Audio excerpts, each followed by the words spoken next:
In this module, we are going to talk about economic interdependency. Economic interdependence is defined as a system by which many corporations and countries are economically at the mercy of each other. Labor specialization is considered as one of the most important factors of interdependence because many products are manufactured in one country that contributes to the specialization of employment.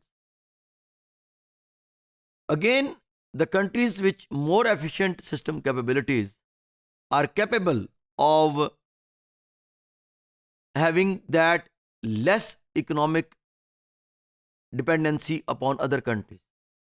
But the countries which are more efficient in their system capabilities, they enhanced their economic interdependence with those countries where they believe that they can get maximum profit. Especially, they invest more in the developing part of the world and earn better than investing in the developed part of the world. For example, if they invest $1 million in a developing part of the world and maybe earning $2 million in response in a year. But if they invest same $1 million in a developed part of the world, they may earn $500,000 in the developed part of the world.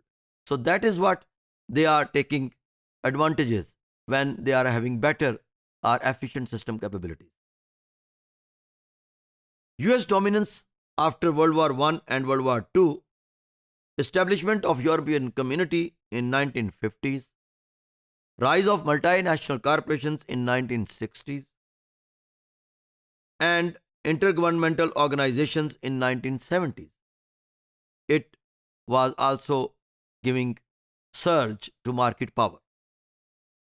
Global market economies became interdependent.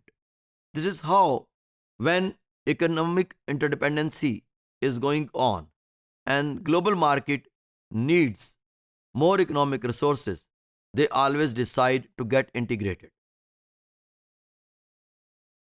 In the contemporary globalized world, it is impossible for any state to survive in isolation. Industries, service sectors, employments, and standards of living is dependent on the trading partners of the country, international mobility of goods and services, cross-border investments.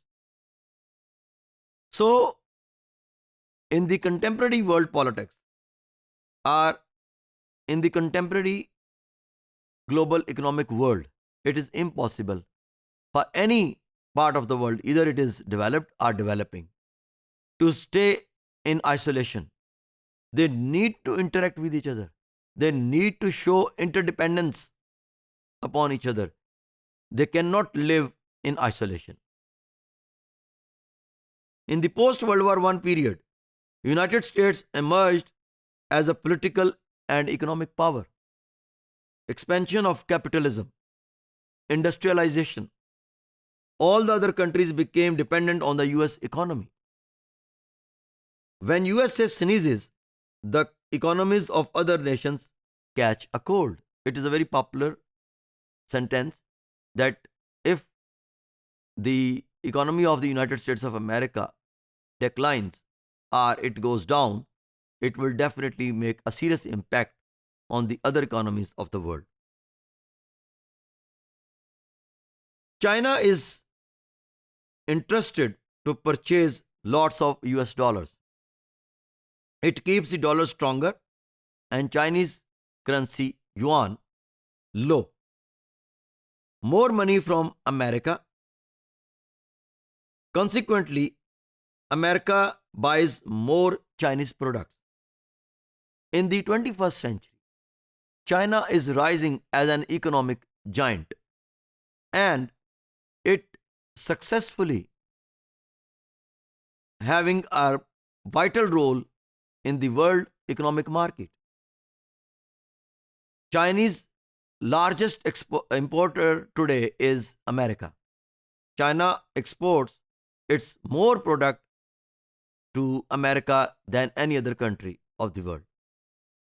Therefore, China used to accumulate dollar for its reserves, that it could keep its currency value low just to buy or import from America in the currency that they already have with themselves, that is dollar.